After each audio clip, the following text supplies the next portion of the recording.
بسم اللہ الرحمن الرحیم. نہیں میں آپ کا سبق نہیں پڑھا رہا, آپ صرف میری بات سنیں. آپ نے دہرا دیا, اچھا ہو گیا. یاد رکھیں کہ جن دوستوں نے ذکر لیا ہے اور جن کو میں نے نہیں ذکر دیا کیونکہ ان کے مشائخ پہلے سے کامل ہیں. مثلا حضرت پیر عبداللہ شاہ صاحب رحمۃ اللہ علیہ کا وصال ہو گیا ہے, ان کے سلسلے کے ایک بزرگ یہاں تشریف لائے, ان کے مرید تھے. لیکن یاد رکھیں اور مرا نہیں کرتے. سلسلہ عالیہ نقشبندیہ مجدیہ کے جو سب سے بڑے شیخ ہیں حضرت امام ربانی فرماتے ہیں کہ زندہ مردہ چھوٹا بڑا پیر و جوان مرد و زن نزدیک و دور اس سلسلے میں سب برابر ہیں. ٹھیک ہے نا. اور یہ بھی یاد رکھیں کہ فیض کے حصول کے دو طریقے ہیں. اس محفل میں آپ بیٹھے ہوئے اور آپ کو فیض کے حاصل کرنے کے دو طریقے میسر آ رہے ہیں. کبھی بھی یہ نہ سوچئے گا کہ میں پیچھے بیٹھا ہوا ہوں اور میں محروم ہوں. بعض نوجوان ساتھی, بعض بزرگ دوست شرماتے ہیں کہ یہاں جو ادھر سامنے آگے آ کر جو پٹائی ہوتی ہے, اگر میری سر محفل ہو گئی تو ساری بزرگی کہیں ڈسٹرب ہو جائے گی. ہاں مثلا کوئی بارش بزرگ ہیں, عمر رسیدہ ہیں, تو وہ جذب ہونے سے ڈرتے ہیں. جس طرح بھی آپ نے بعض دوستوں کا حال دیکھا, دونوں حال, روحانی طور پر بھی حال اور دوسرا دنیاوی والا بھی حال دیکھا. تو ابھی اتنے دیکھیں ہمارے اسحاق صاحب ہیں, الحمدللہ بزرگ ہیں بھی اور کافی صاحب کیفیت ہیں. ان کو جو تڑپتے دیکھا ہے تو آرام ڈر جاتا ہے کہ اگر اتنی بڑی بھاری بھرکم شخصیت کے ساتھ یہ حشر ہو رہا ہے تو میرا کیا ہوگا. یاد رکھیں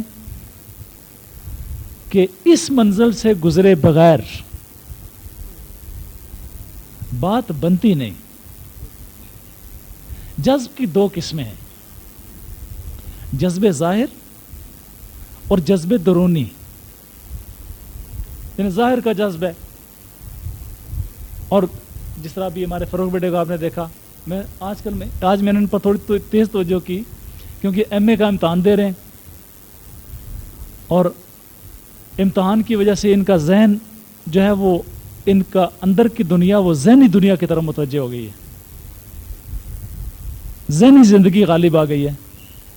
حیات ذہنی غالب آئے تو انسان روحانیت سے تھوڑا سا ایک فاصلے پر چلا جاتا ہے. حیات قلبی کو غالب کرنا ہوتا ہے. تھوڑی سی ان پر توجہ کی تاکہ دوبارہ حیات قلبی بھی غالب رہے اور امتحان کا جو ذہنی اثر ہے اس کی وجہ سے اپنے روحانی مقامات کا جو ایک پرواز کیفیت ہے اس میں پیچھے نہ رہ جائے. محمد ابوبکر صاحب کا آج تھوڑا سا میں نے مسئلہ تیز کیا ہے کیونکہ یہ کبھی کبھی نایاب ہو جاتے ہیں, تو پھر ملتے ہیں تو ہم بھی خوب پٹائی کرتے ہیں تاکہ ان کے پروں کی جو ایک فورس ہے نا پرواز کی, اس میں کمی نہ آئے. اس طرح اور دوست جو بھی ہیں وہ دیکھ کر حیران ہوتے ہیں یہ کرتے کیا ہیں.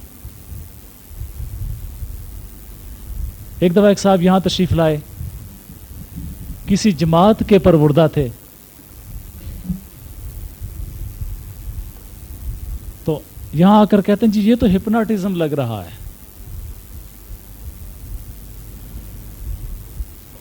اچھا ہاں, میں نے کہا محترم اگر آپ کو ہپناٹزم آتا تو کم از کم ہپناٹزم پر اتنا بڑا الزام نہ لگاتے. ہپنوسس کہتے ہیں نیند میں لے جانے کو. ٹھیک ہے, آج جس کو پہلے آپ ہپناٹزم کہتے تھے نا, آج کل اس کو ہپنوسس کہتے ہیں. ہپنوسس عمل تنویم تے نون واو یہ اور میم تنویم. کسی کو نیند میں لے جانا یعنی کسی ایسی سٹیٹ میں لے جانا, ایسی حالت میں لے جانا کہ اس پر نیند کا یعنی استغراق کہتے ہیں غرق ہونے کی کیفیت کو. ٹھیک ہے نا. تو جیسے کوئی ڈوبتا جا رہا ہو اس کیفیت میں لے جانے کو کیا کہتے ہیں؟ ہپنوسس یا تنویم یا استغراق. ٹھیک ہے. تو میں نے ان محترم سے کہا کہ محترم اگر آپ کو ہپنوسس یا ہپناٹزم کا مطلب آتا تو آپ کم از کم اتنا بڑا الزام ہپناٹزم پہ نہ لگاتے. ہم نیند میں نہیں لے جا رہے بلکہ نیند میں گئے ہوں کو واپس لا رہے ہیں. ٹھیک ہے نا. تو اصل بات یہ ہے کہ انسان کا جو آپ کو یاد ہوگا کہ میں نے بات کی تھی محفل میں, جو دودھ پاک کی محفل ہوئی تھی, اس میں نے آپ کو 3 ڈائمینشنز کی بات سمجھائی تھی. یاد ہے؟ سب کو یاد ہے نا؟ جو نہیں تھے ان کے لیے بعد میں کوئی ارینج کر لیں گے. تیسری ڈائمینشن میں یا اس سے بھی آگے 5th ڈائمینشن سے میرا مراد ہے, یعنی جس ڈائمینشن میں ہم ہیں اس ڈائمینشن سے آگے 4th اور 5th اور اس سے بھی آگے انسان کی اصل ہے. اور جس طرح پیر روم نے لکھا ہے کہ بشنو از نئی چون حکایت می کند. یہ بزرگوں والی فارسی ذرا اور نوعیت کی ہوتی ہے. ہم جو ماڈرن یونیورسٹیز کالجز میں پڑھے ہماری فارسی ذرا تھوڑی سی ایرانیوں کی طرز کی ہے. بشنو از نئی چون حکایت می کند کہ بانسری کو سنو. کس کو؟ بانسری کو. چون حکایت می کند کہ جب وہ اپنی کہانی سنا رہی ہے. وز جدائی ہا شکایت می کند اور جدائی کی شکایتیں کر رہی ہے. کز نیستان تھا مرا ببریدہ اند. یہ مثنوی شریف کے پہلے اشعار ہیں, کوئی ایسی چیز نہیں جو آپ کو نہ مل سکے. پیر روم کی مثنوی کے پہلے 2-3 اشعار پڑھ رہا ہوں. کز نیستان تا مرا ببریدہ اند کہ جب سے مجھے نیستان سے بانسوں کے جنگل سے اکھیڑا گیا ہے, کاٹا گیا. بریدن کہتے ہیں کاٹنے کو. کز نیستان تا مرا ببریدہ اند از نفیرم مرد زن نالیدان. تو میری آواز سن سن کر ہر مرد اور ہر عورت رو رہی ہے. سینہ خواہم شرح شرح از فراق. مجھے ایک ایسے سینے کی ضرورت ہے کہ جو فراق کی وجہ سے, کس کی وجہ سے؟ فراق کی وجہ سے, جدائی کی وجہ سے. سینہ خواہم شرح شرح از فراق تا بگویم شرح درد اشتیاق. میں فراق میں کٹا پھٹا سینہ تلاش کر رہی ہوں تاکہ میں شوق بھری باتیں اور ان سے اٹھنے والا درد شیئر کر سکوں. سر من از ناله من دور نیست. سر من از ناله من دور نیست لیک کسرا دید جان دستور نیست. میرا راز, میرا بھید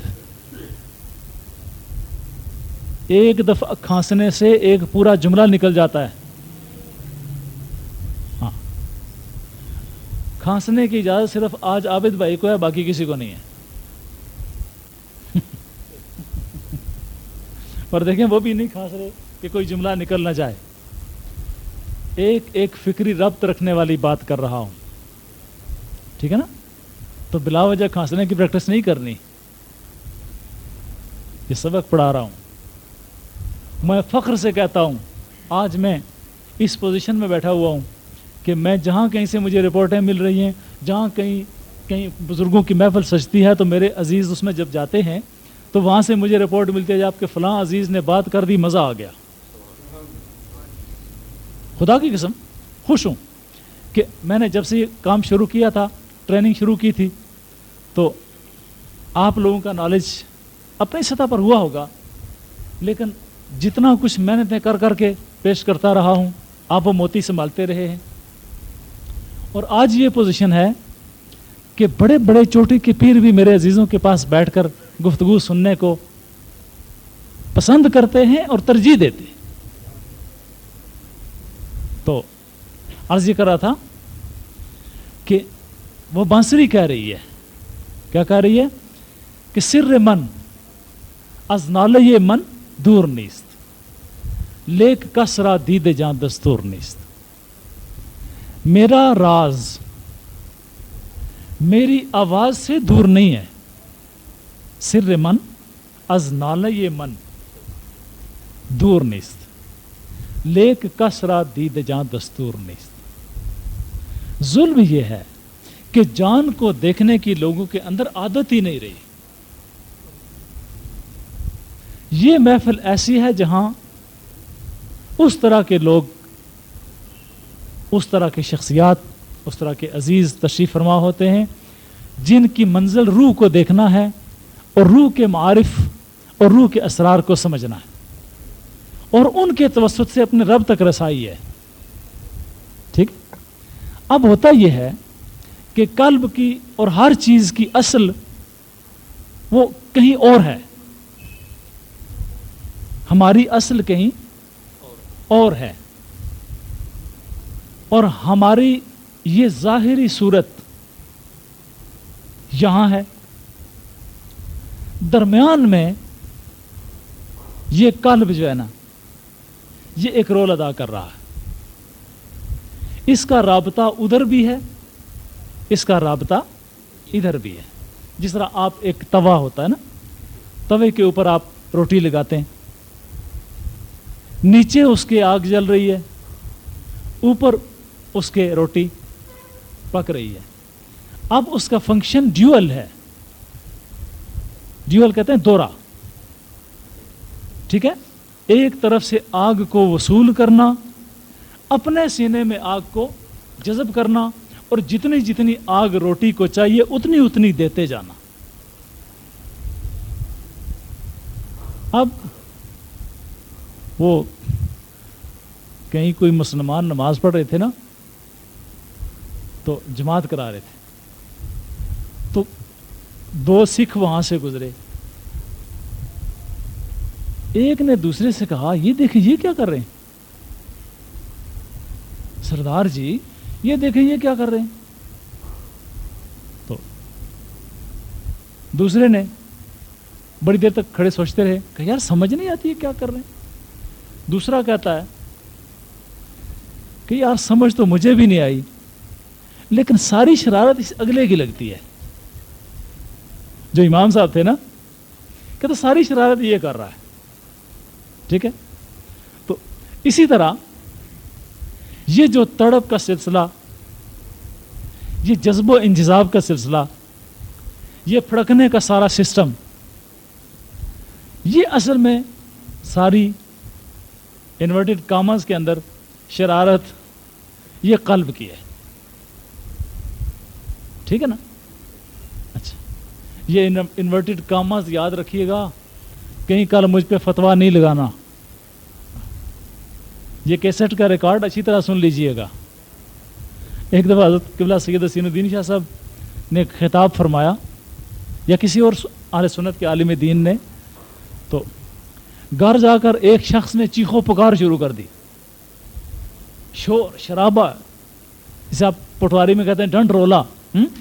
گھر والے تنگ آ گئے، تو تم نے کیوں شور شروع کر دیا ہے، رات کو بھی چپ نہ کرے. تو سب بڑے حیران ہوئے کہ جناب تمہیں کیا ہو گیا، تم تو اتنے خاموش آدمی تھے، چپ ہی نہیں کر رہے ہو. کہتے جناب آج میں نے شاہ صاحب کے پیچھے جمعہ پڑھا ہے، شاہ صاحب نے فرمایا حضور کی حدیث ہے روزانہ بکواس کیا کرو. سارے گھر والے سر پکڑ کے بیٹھ گئے یہ کون سی حدیث نکل آئی کہ روزانہ بکواس کیا کرو؟ اب جناب وہ سارے ان عالم دین کے پاس تشریف لے گئے، جا کر کہا جی حضرت یہ آپ نے کون سی حدیث سنائی ہے؟ کہتے ہیں میں نے یہ حدیث سنائی تھی روزانہ مسواک کیا کرو. ٹھیک ہے، یہ حضور کی سنت ہے. تو ایک ایک لفظ کو اس طرح انٹرپریٹ کریں، اس طرح سمجھیں، اپنے ذہن میں اس کا تجزیہ و تحلیل کریں، آپ کو کلیئر ہو جائے. تو یہ ساری مشینری، میکینزم، یہ ساری کارکردگی، اب سیریس لفظ استعمال کر رہا ہوں، پہلے میں نے ذرا شوخی کا لفظ استعمال کیا تھا، اب سنجیدہ لفظ استعمال کر رہا ہوں. اب یہ ساری کارکردگی کس کی ہے؟ دل کی ہے. اس بات کو آپ یوں بھی ایکسپلین کر سکتے ہیں، انسان کا ایک جسمانی حصہ ہے، جسمانی بدن ہے، پھر اس کی ذہنی حیثیت ہے، پھر اس کی جذباتی حیثیت ہے، پھر اس کی روحانی حیثیت ہے. سمجھ میں آگی بات؟ یعنی انسان کی اگر آسان ترین لفظوں میں آپ کسی کو سمجھانا چاہیں، 4 حیثیتوں میں، 4 سٹیجز میں انسان زندہ ہے. جسمانی حیثیت میں جو یہ ہے، ذہنی حیثیت میں جو سوچنے کی ہے، تجزیہ و تحلیل کی ہے، اور جذباتی حیثیت جہاں پر انسان کے جذبات کی دنیا، محبت ایک جذبہ ہے، عقیدت ایک جذبہ ہے، اور ایمان ایک جذبہ ہے. ایمان کو جذبوں میں پلیس کریں گے. ایمان ایک جذبہ ہے. اسی طریقے سے ہمدردی ایک جذبہ ہے، پیار ایک جذبہ ہے، ایثار ایک جذبہ ہے. میں مثبت جذبوں کے نام لے رہا ہوں. اب اس جذبے کی دنیا سے آگے پھر روح کی دنیا ہے. یہ روحانی سٹیج پر انسان اس مقام پر جا کر پہنچتا ہے. جسم، ذہن، جذبات، روح، یہ انسان کے 4 درجات ہیں. ان میں سے اب جو قلب کی جو پلیسمنٹ ہے وہ آپ جذبے اور اس کے ذہنی دنیا کے درمیان آپ قلب کو رکھ دیں. یہ ایک بیریئر ہے، ادھر سے تڑپتی آگ لے کے آتا ہے، بھڑکتی آگ لے کے آتا ہے، تجلیات کے شعلے لے کے آتا ہے، اور ادھر آپ کو پہنچاتا ہے. جب وہاں سے وہ شعلے، وہ تجلیات، وہ انوارات آپ تک پہنچنا شروع ہو جاتے ہیں تو پھر وہ اپنی تاثیر دکھاتے ہیں. اور ان کی تاثیر ہے جتنی کوئی چیز کبھی زیادہ ہوگی اتنی اپنی طرف کھینچے گی زیادہ. یہ قانون ہے. مثلا یہ کیا وجہ ہے کہ ہر چیز زمین کی طرف گرتی ہے؟ آپ سارے پڑھے لکھے ہیں. کشش ثقل، ثقل نہیں، ہاں قلب بھی نہیں آہنا، علم بھی نہیں آہنا. تلفظ ٹھیک کریں. کشش ثقل، زمین کے کھینچنے کا قانون. کیوں کہ زمین موبائل ہے، حرکت کر رہی ہے، اور جتنی تیزی سے پھر رہی ہے اتنی تیزی سے انرجی کریٹ ہو رہی ہے. جتنی تیزی سے انرجی کریٹ ہو رہی ہے، جتنی تیزی سے قوت پیدا ہو رہی ہے، اتنی تیزی سے اشیاء کی طرف کھینچی چلی آ رہی ہے. ٹھیک ہے. اب یہ تو زمین کا قانون ہو گیا. پھر سورج کا قانون ہے، اپنی موومنٹ میں سارے پلینٹس کو اپنی طرف کھینچے جا رہا ہے، جس طرح آج کل کی سائنس کہہ رہی ہے. روحانیت کچھ کہے، لیکن سائنس میں آپ کے سمجھنے کے لیے یہ قانون ہے کہ وہ سسٹم اپنی طرف کھینچے جا رہا ہے. پھر اس پورے سسٹم کو کھینچنے کے لیے اور آفاقی سطح پر سسٹمز موجود ہیں، جو مثلا ملکی ویز وغیرہ میں ہزاروں قسم کے پلانٹری سسٹمز آپ کو ملیں گے. یہ سارے سسٹمز ایک بڑے سسٹم کے پابند ہیں، اور اس بڑے سسٹم میں ہماری اصل ہے. جب ہمارا قلب زندہ ہوتا ہے، کیا ہوتا ہے؟ زندہ ہوتا ہے.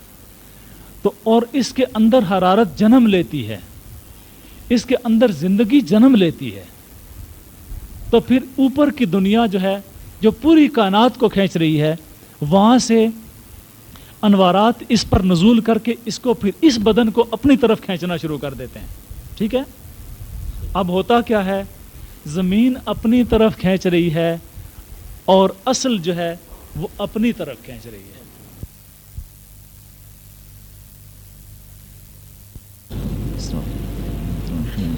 لٹک رہا ہو تو ایک آدمی نیچے سے اس کی ٹانگیں پکڑ کے کھینچنا شروع کر دے، ایک اوپر دیوار کے کھڑا ہوا اوپر سے گردن پکڑ کے اوپر کھینچنا شروع کر دے، تو اس کا کیا ہوگا؟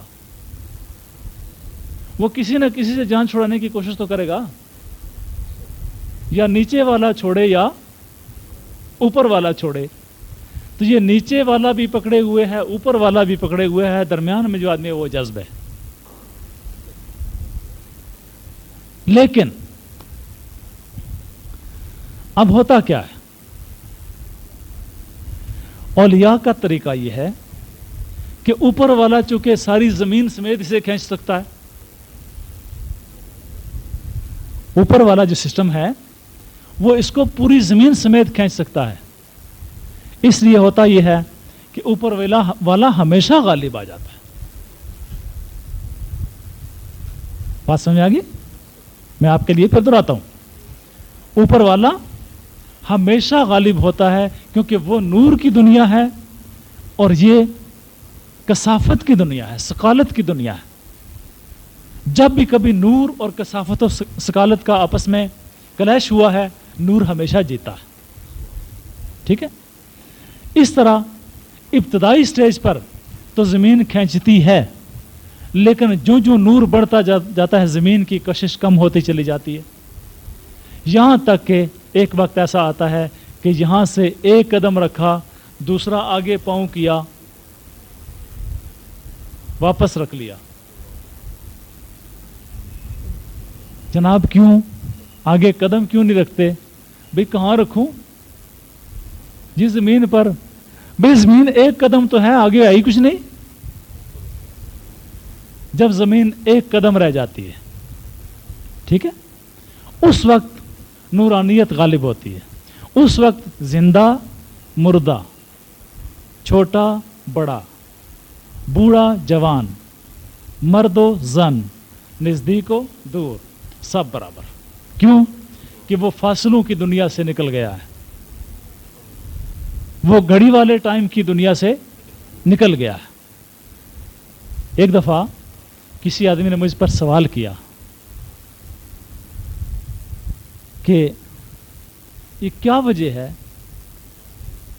کہ ہمارے علاقے کے ایک بزرگ کا نام لیا جو حضرت سید السادات حضرت پیر میر علی شاہ صاحب رحمۃ اللہ علیہ کے بھی بہت پیارے تھے، اور حضرت پیر میر علی شاہ صاحب رحمۃ اللہ علیہ نے ان کے بارے میں فرمایا کہ میں نے متاخرین میں اتنی نفس کشی کرنے والا کوئی درویش نہیں دیکھا.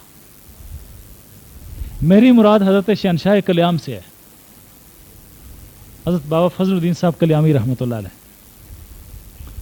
یہاں میں آپ کو ایک حقیقت بھی بتا دوں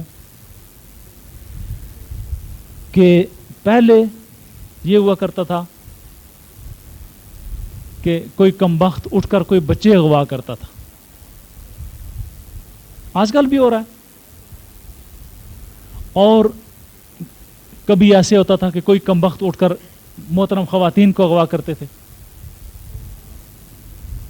کوئی کم بخت اٹھ کر کسی کے مکان کے پچھواڑے سے نقب لگا کر اس کا سامان چوری کر کے لے جاتا تھا.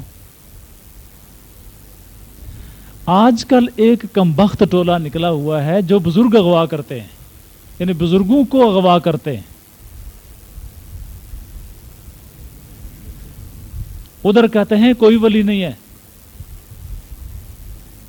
یہ میں فرقہ پرستی نہیں کر رہا، فرقہ شناسی بتا رہا ہوں. محترم اہل علم کو چاہیے کہ فرقہ پرستی بھی سیکھیں اور سمجھیں کہ فرقہ پرستی کیا بکواس ہے، اور یہ بھی سمجھیں کہ فرقہ شناسی بھی کوئی علم ہے. سیکٹیرینزم باقاعدہ ایک سوسیالوجی کا ٹاپک ہے.